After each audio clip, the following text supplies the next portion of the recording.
यवतमाल जिले में बेमौसम बारिश के कारण किसानों की फसलों को भारी नुकसान हो गया है। इसी मुद्दे पर वनी विधानसभा से विधायक संजय देरकर ने प्रशासन पर लापरवाही का गंभीर आरोप लगाया है। उन्होंने कहा कि बिजली गिरने से किसान की मौत हुई है, लेकिन प्रशासन ने न तो कोई पंचनामा किया और न ही नुकसान का संज्ञान लिया।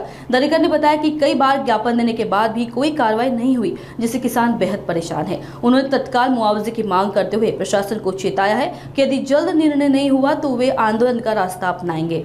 आताच नुकतंच अवकाळी पाऊस या आपल्या यवतमाळ जिल्ह्यात नव्हे तर पूर्ण महाराष्ट्रात पडून राहिला आहे आणि त्याच्यामुळे पिकाची फार नुकसान होत आहे। आता भुईमुग आहे, मूग आहे, त्यानंतर फळबाग आहे।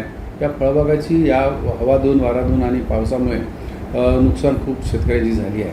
शेतकऱ्यांची ओरड आहे की त्यांना कुठेतरी या ठिकाणी त्यांचा मुआवजा मिळाला पाहिजे, परंतु सरकारने अजूनपर्यंत त्यांच्या शेतात जाऊन पाहणी केली नाही। कित्येक पोल पडले आहे, कित्येक नुकसान या ठिकाणी घराचं झालं आहे, नुकसान झालं आहे, कुठं बैल मरले। आमच्या वणी भागात तर आत्ता परवाच्या याच्यात 12 बकऱ्या मरण पावल्या। त्या शेतकऱ्याला वीज पडून त्याचीसुद्धा हानी झाली।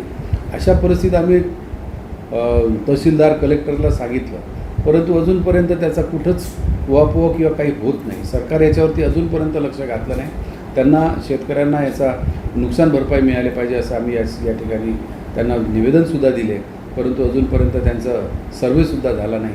ही फार शोकांतिक आहे।